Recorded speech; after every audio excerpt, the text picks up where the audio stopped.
So dear students, today we will continue with our discussion from the previous class.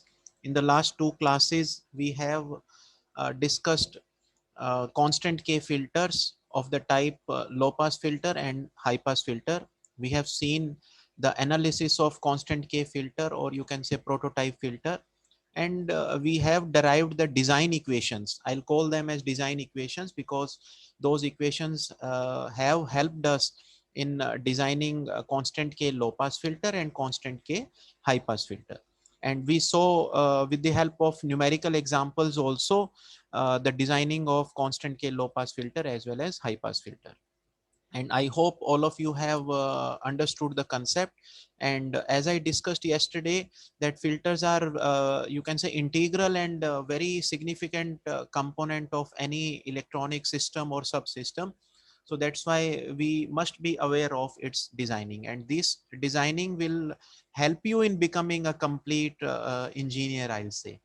Okay, this will give you an idea that what is the meaning of designing. Designing doesn't mean that you simply solder things and make it work. No, designing means you decide what will be the value of a particular component in your circuit. Soldering, any technician can do.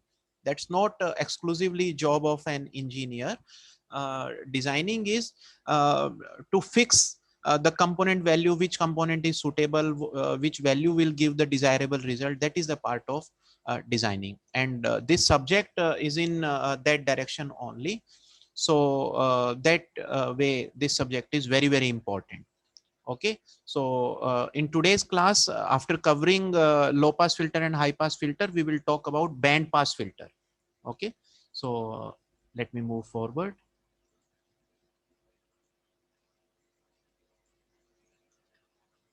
So though briefly I talked about band pass filter in the introductory class of active and passive filter. So today we will talk about this in detail. We all know band pass filter. It means it will allow a certain band of frequencies to pass through. Okay, certain band of frequencies means that from frequency range from say F1 to F2. Okay, so you can see in the figure on the left hand side that we have, just a minute.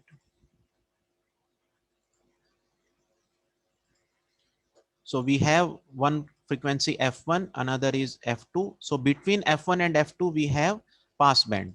So band pass filter means which will allow certain band of frequencies to be passed, and on the either side of these two frequencies we will have the stop band. So if I draw the frequency response of band pass filter, it looks like this, you can say. Okay, so from F1 to F2, or as shown in the figure, F1 can be taken on the right hand side also. It doesn't matter. It is just a matter of representation. So this is your band pass filter. So in band pass filter, frequencies below F1 will be rejected. Okay, frequencies higher than F2 will also be rejected. So it will pass the frequencies in the desired band, I should say. Okay, so this is the concept of your band pass filter. So it means in low pass filter, in high pass filter, we had single cutoff frequencies, whereas in case of band pass filter we will have two cutoff frequencies, F1 and F2. This is one important thing that you need to know. Other things, you can say, if I talk about the name of the parameters, that will remain same. Okay, so like we will have characteristic impedance, we will have design impedance, cutoff frequencies I told you, instead of 1 it will be 2. Then in constant K filter I talked about series arm and shunt arm. We will again have series arm and shunt arm. We will have two components, one is inductor and another is the capacitor. So now if you look carefully at the circuit which is being shown, you can see that there is some modification in the series arm. So in the series arm we have both inductor and capacitor present, and in shunt arm also we have both inductor and capacitor. Whereas in case of low pass and high pass filter, we had either inductor or capacitor in series arm or your shunt arm. So that is one difference. Another difference is like in the series arm here we have inductor and capacitor in series, okay, and in the shunt arm we have inductor and capacitor in parallel. Okay, so this is your T configuration of band pass filter. So similar thing happen in pi configuration.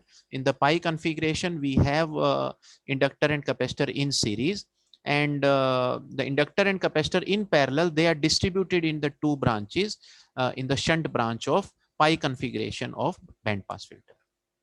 Okay, another important thing, in fact we have also talked about indirectly in low pass and high pass filter also.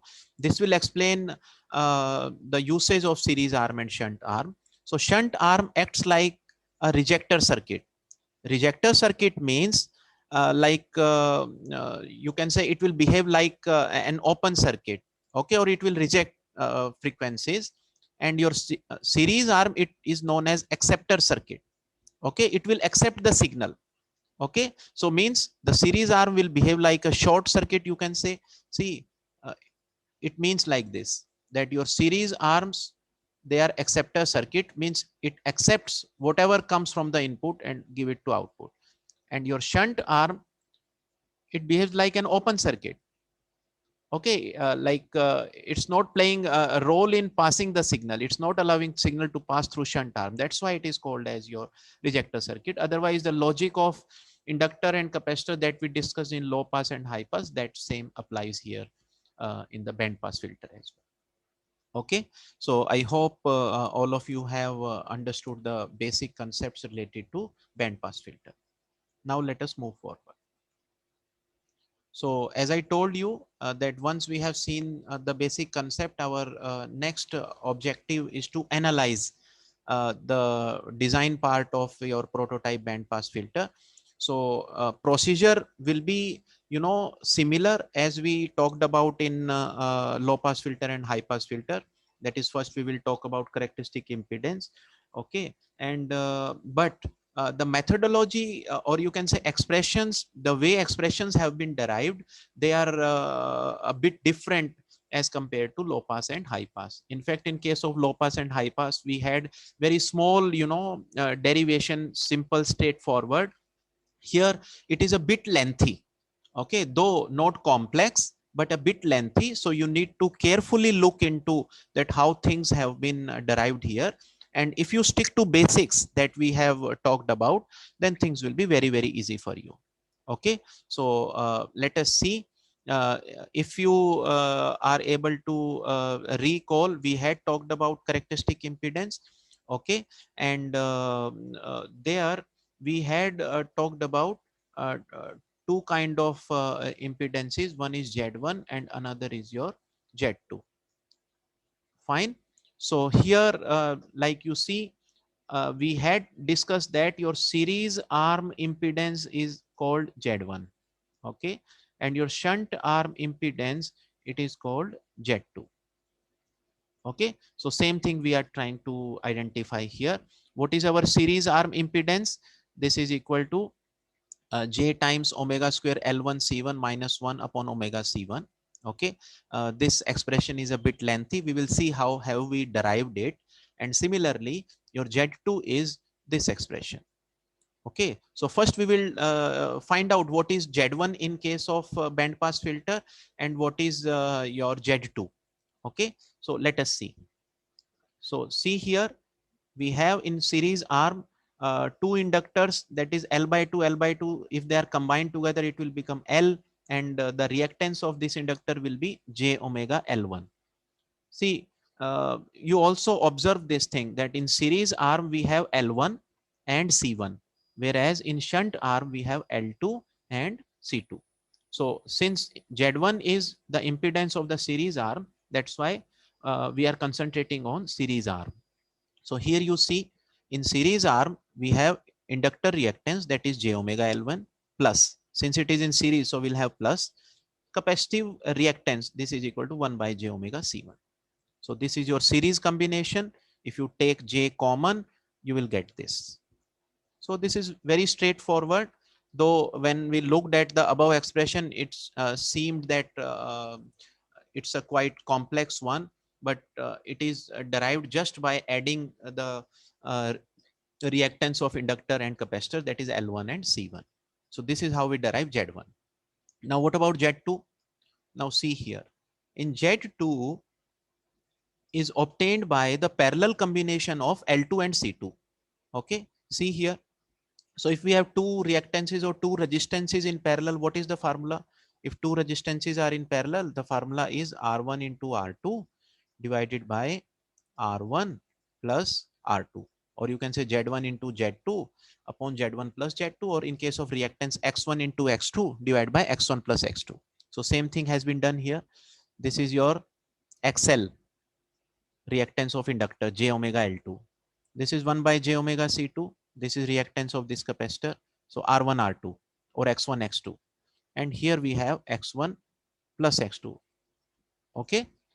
So, and if you solve this, you get this as Z2, J times omega L2 divided by 1 minus omega square L2 C2. So this is, in case of low pass and high pass filter, this expression was straightforward, but here we have to, solve a little bit to find out the value of Z1 and Z2. I hope this thing is clear to everybody. This is point number one. Second point is, since we have L and C, so obviously there will be a resonance. Okay, there will be resonance in series arm and there will be resonance in the shunt arm as well. Okay, so for the series arm, the resonance gives us omega square L1 C1 equal to 1. And for the shunt arm, we have resonance is equal to omega naught square L2 C2. I hope you already know that your inductive reactance is equal to capacitive reactance, and you get this simple resonant equation. This is nothing but it is omega is equal to 1 by under root LC. Same expression, but written in a bit different way. Okay. So if you, compare these two equations, you come to this result, and this result is important. That is L1 by C2 equal to L2 by C1. Or in other words, L1 C1 is equal to L2 C2. So this expression we will require in our later analysis. That's why you need to look into this. Okay, and obviously when filter working will be there will be resonance in the components involved, and obviously we have to proceed accordingly. Okay, so I hope up to this point things are clear. Next slide. So here now we will move to the expression of the characteristic impedance that we have seen earlier also. So this is characteristic impedance of T section. Okay, and here we have written Z naught T square equal to Z1 square by 4 plus Z1 Z2. This is the same expression that we have seen for T configuration in case of low pass filter as well as high pass filter. I hope you remember. Maybe like a bit difference in the way this equation is written, but it is exactly same that has been explained in the previous classes. So here if you see that we need to find out this characteristic impedance. For that we need Z1 into Z2. Okay, so that's why we need to calculate the value of Z1 into Z2. So we will substitute the value of Z1 and Z2 that we derived in the previous slide. This one, this value of Z1 and this value of Z2. So if we substitute these two expressions here, this is Z1 and this is your Z2. So you get this. Okay. So here, see, we know that omega square L1 C1, what is this? This is nothing but at resonance, it will give you a what? One, just a minute. Am I missing something? This will cancel out. Omega square L1 C1 minus 1 divided by omega square L2 C2 minus 1. And we will be left with Z1 into Z2 equal to L2 by C1. Okay. So, so we have Z1 into Z2 equal to this. And from there, we get Z1 into Z2 equal to L2 by C1. Okay, and we know that L2 is a constant, C1 is a constant. So again, that constant K filter approach thing has again come into picture.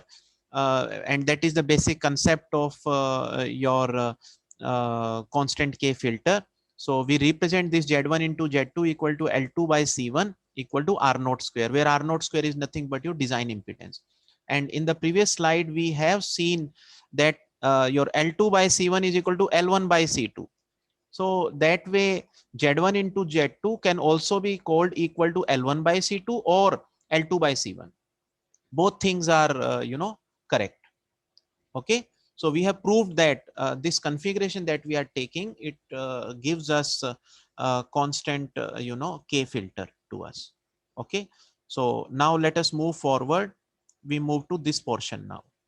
So here, what we are doing normalization for Z1. Okay. So normalization means whatever expression is given to us, we divide by some given value. So normalization for Z1, it means we will divide this expression by Z1 throughout. So Z0 T square by Z1 C, Z1 square by 4 becomes Z1 by 4, Z1 Z2 becomes Z2. Okay. So normalization for Z1 means you divide entire expression by Z1. Okay. So this is what we get, and from here we move one step forward. We again divide the entire expression by Z2 now. So what do we get? We get Z0 T square by Z1 Z2 equal to Z1 by 4 Z2 plus 1. This is what we get. Okay. So now we will have a limiting condition here. Okay. And the limiting condition, we define limiting condition as the condition where characteristic impedance will be 0. Okay. And when we have characteristic impedance 0, means this value will be 0. So if this is 0, in that case, Z1 by 4 Z2 will be equal to -1. So we achieve the limiting condition of 0 characteristic impedance when Z1 by 4 Z2 equal to -1. Okay. So here you have to basically memorize this thing, that limiting condition for bandpass filter will be 0 characteristic impedance. Okay. So if you solve this, you get Z1 equal to -4 Z2, then Z1 square is equal to -4 Z1 Z2. Okay. And we know what is Z1 Z2. Your Z1 Z2 is nothing but Z0 square. Okay. Or you can say R0 square. So what we have written here, that our Z1 square is equal to -4 R0 square. And what do we have as Z1? Z1 is plus minus J2 R0. Okay. So Z1 is equal to plus minus J2 R0. This expression also you have to keep in mind here. Okay. So I hope this thing is clear to all of you. Now let us move forward. So our next analysis will be, based on this thing only, that this expression which gives us Z1 equal to plus minus J2 R naught. We have two values for Z1. One is positive value, another is negative value. So let us see. So this is the expression for your characteristic impedance. This is the expression that we have derived in the previous slide. Okay. So at the limiting condition of 0 Z0, we have Z1 either positive or negative. Okay. So we will say that Z1 is positive for a particular frequency F1 and Z1 is negative for a particular frequency F2. Okay. And when it is 0, 0 is the limiting condition. So try to remember this thing, like we have two cutoff frequencies. One is F1 and another is F2. Okay. So we say that for F1, our Z1 is positive. For F2, our Z1 is negative. Okay. We have two values for Z1. So obviously for one frequency, it will be positive, and for another frequency, it will be negative. That is on the either side of the limiting condition. Okay. So limiting condition is your characteristic impedance equal to 0. So now we will take that thing one by one. So first what we do, we take this case. We assume that Z1 is positive for the frequency F1. Okay. So now what is Z1? We have already derived the expression for Z1, which is this one. 2 slides back, we had derived the value of Z1. This is nothing but Z1. Okay. And in the previous slide, we have seen Z1 equal to, we take the plus value, plus J2R0. So what we do, Z1 equal to plus J2R0. Okay. And now we solve this. Your J and J will be cancelled. Okay. Then you take omega 1 C1, multiply it on the right hand side, bring all the terms on left hand side, you will get this expression. Fine. And see, what is this? This is a quadratic equation. So this quadratic equation, you all know that every quadratic equation has two roots. Okay. So this quadratic equation here, what you can do, instead of omega 1, if you divide by, uh, if you substitute omega equal to 2 pi f, omega 1 is 2 pi f1. If you do that and solve for f1, you will get this. So you have two values, f1 equal to 2 r0 c1 plus minus under the root this divided by 2 pi 2 l1 c1. Okay. So if you solve this two roots, and you take the, since we are considering that Z1 is positive for frequency F1. So here what we do, here we take the positive part of the frequency. Okay. So F1 is obtained as this one, R0 plus under the root R0 square plus L1 by C1 divided by 2 pi L1. So what we have done, we have obtained the expression for one of the cutoff frequency, that is F1. Okay. So now this is for the case when Z1 is positive. Now next, when Z1 is negative. So for Z1 negative, this is nothing but it is Z1. See, same thing, J omega square L1 C1 minus 1 by omega C1. Okay. But there is a difference from this to this. The difference is, here we had taken omega 1, here it is omega 2, because we are saying that Z1 will be negative, okay, for another particular frequency, that is F2. Okay. So that's why we have omega 2 here. Another thing is we have taken the negative value minus J2R now. Rest of the things are same. If you solve this, you again get a quadratic equation. You will again substitute omega equal to 2 pi F2. Okay. You will again get two, you can say, values for this F2. Okay. For F1, we had taken the positive root. Okay. For F2, we will take the negative value root. So here instead of plus, we'll take minus, and overall minus will come common. And this is what we get as F2. So dear students, up to this point, what we have done, first we obtained the value of Z1, then we obtained the value of Z2 from the circuit. Then we solved for Z1 into Z2 in the characteristic impedance. We proved that Z1 into Z2 will give us constant K filter approach that will be equal to design impedance, that is R0 square. Okay. Then what we did in the previous slide, I will show you. We obtained the limiting, we defined the limiting condition. For the limiting condition, we obtained the value of Z1. Okay. And then for Z1, we said that on the either side of the limiting condition, like if Z1 is positive, we will say for frequency F1.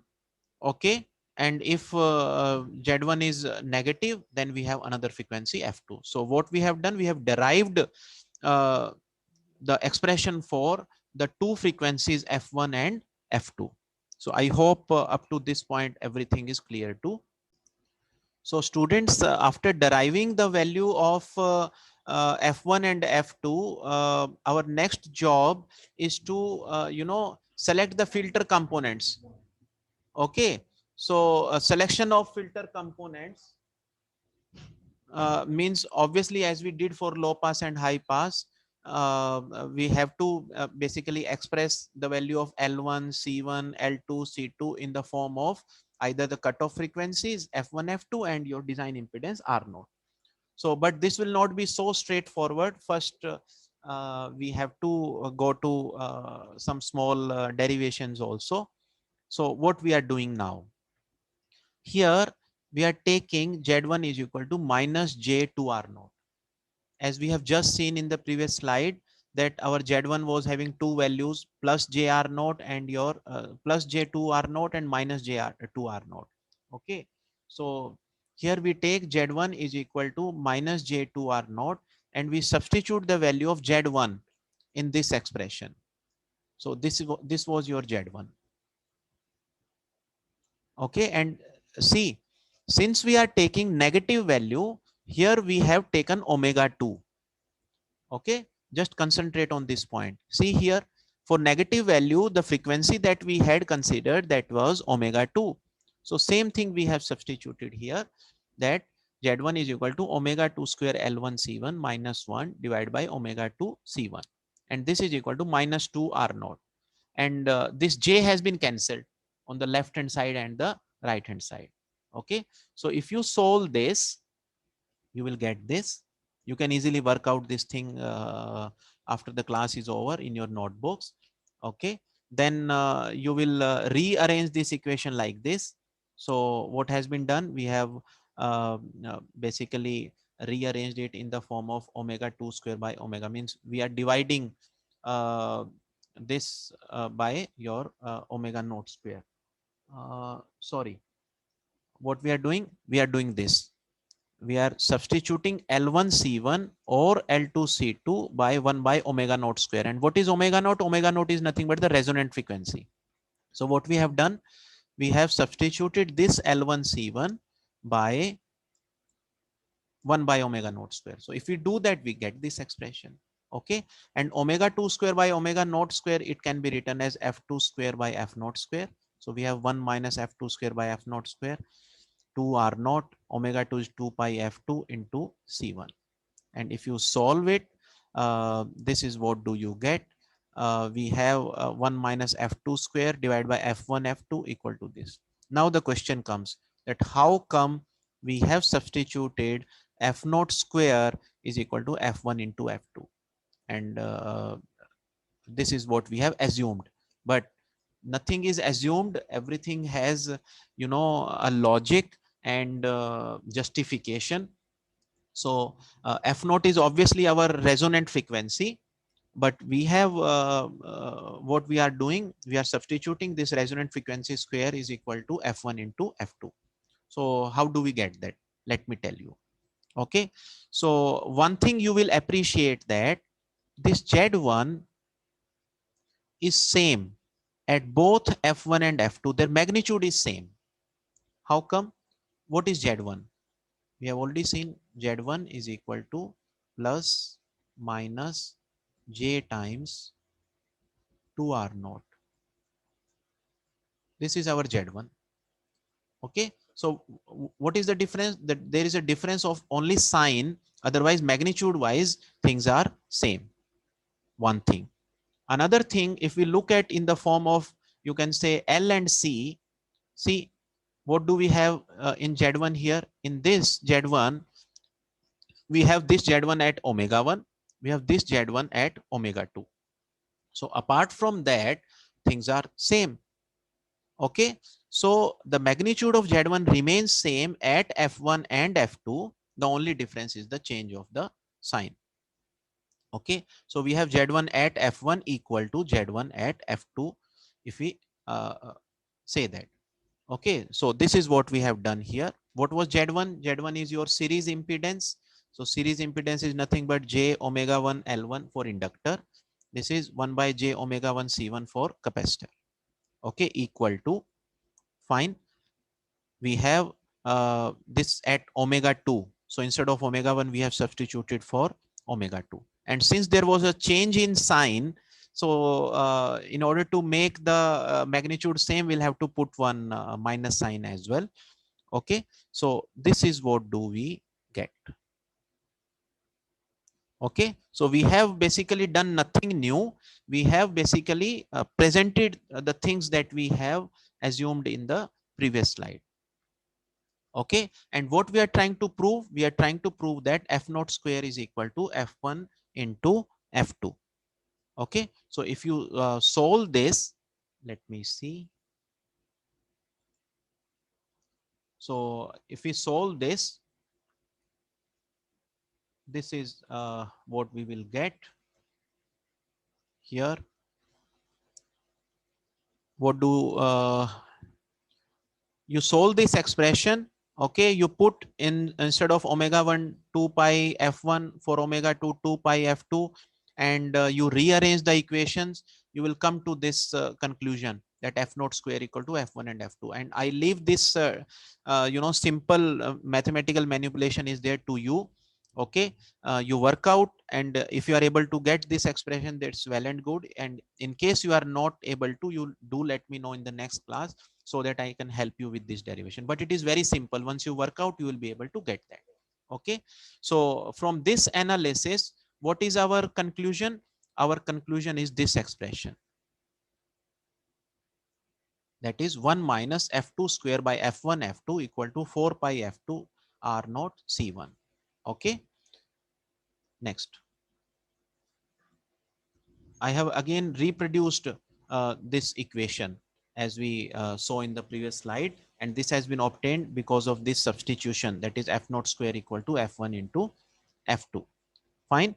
So this thing is again reproduced. So see here, this f2 and f2 square, this will be cancelled.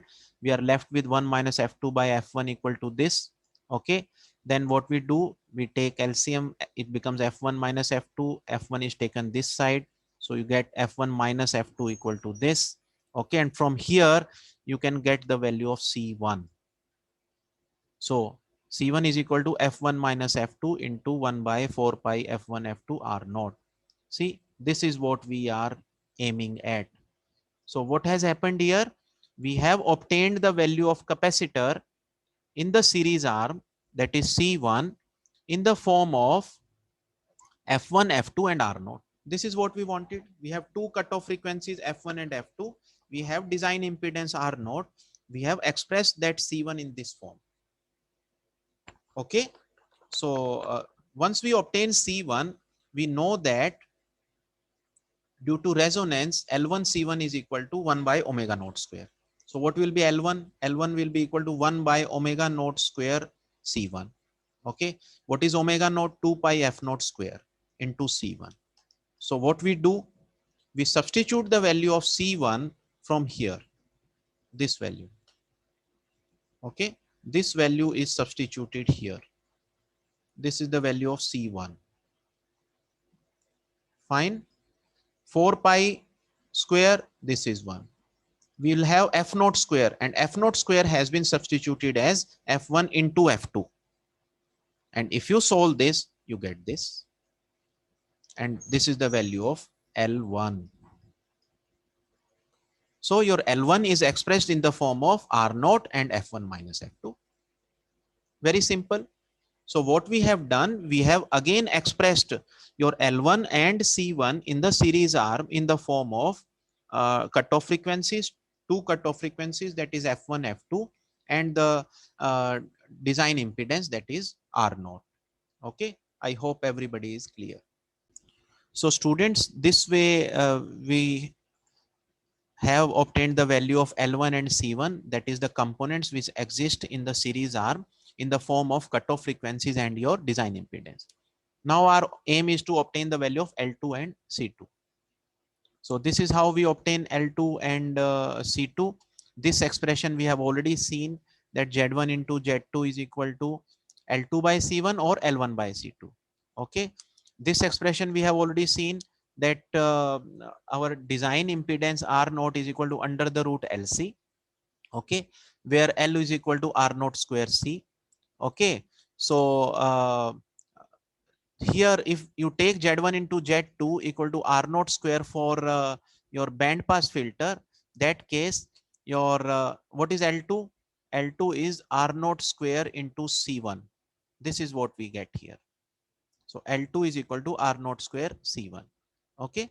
So we have expressed L2 in the form of C1, and C1 value we already know. So that value of C1 can be brought from the previous slide. So this is nothing but your C1 and this is R naught square. So if you solve it, okay, so your R naught, one R naught will be cancelled. Fine. And this is what do you get? So this is the value of L2 in the form of R naught, F1 and F2. Okay. So similarly, now we need to obtain C2. So here you now take this one, that C2 is equal to L1 by R naught square. Okay. So C2 equal to L1 by R naught square. So we substitute the value of L1 that we have derived in the previous slide. So this is L1 R naught by pi F1 minus F2. So this is what we have substituted here. If you solved it, you get this C2. Okay. So we have obtained L1, C1, L2 and C2. This is our ultimate objective, and we have achieved that. So students, this way we will be able to design our bandpass filter, and its derivation we have seen into. Now we will see one simple numerical. So let us see that. So here we have to design a prototype bandpass filter, okay, for both configuration T and pi. And we have already seen that the designing equation part is same for both T and pi. The only thing required is you have to remember that what is the value of actually L1, C1, L2 and C2 in the corresponding circuit. We are given uh, two cutoff frequencies of 3 kilohertz and your 6 kilohertz. Okay, our F1 is 3000 hertz and F2 is 6000 hertz. R naught is given as 600 ohm. Okay, and along with that we also have to find the resonant frequency. Okay, so let us see.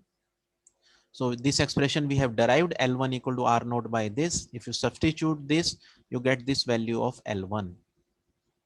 Okay. Similarly for C1, this is the expression. You substitute all the values, you get this C1.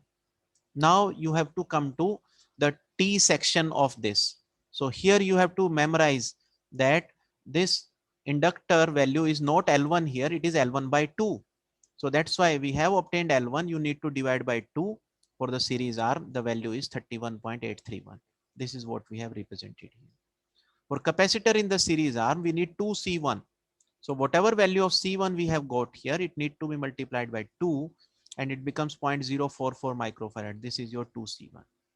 And the same thing here. And for the shunt arm, we have straight away value L2 and C2. So whatever like value will be deriving, that will be substituted here directly. And that L2 C2 has been calculated in the next slide. See, this is the expression for L2. We have substituted the value. We got the value as 7.96 millihenry. This is same thing has been put here.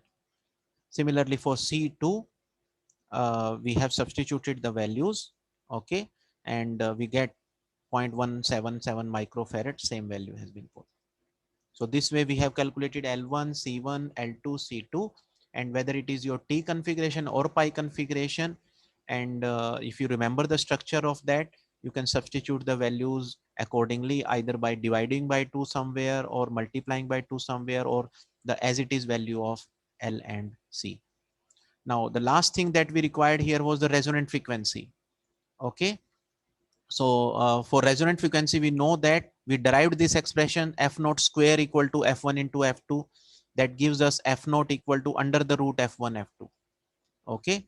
So this was our resonant condition. If you substitute this, this is your resonant frequency. Okay. So in a way you can say that Anshul was asking about that question. The limiting condition is there for the, you can say, resonance part. Okay. And on either side of the resonance, we are assuming the positive thing or the negative thing. So this was your T section. Now we move to pi section. This is same thing. We have L1 C1 direct, and in case of shunt arm we have 2L2 for inductor and C1 by 2 for capacitor. Rest of the things are exactly same.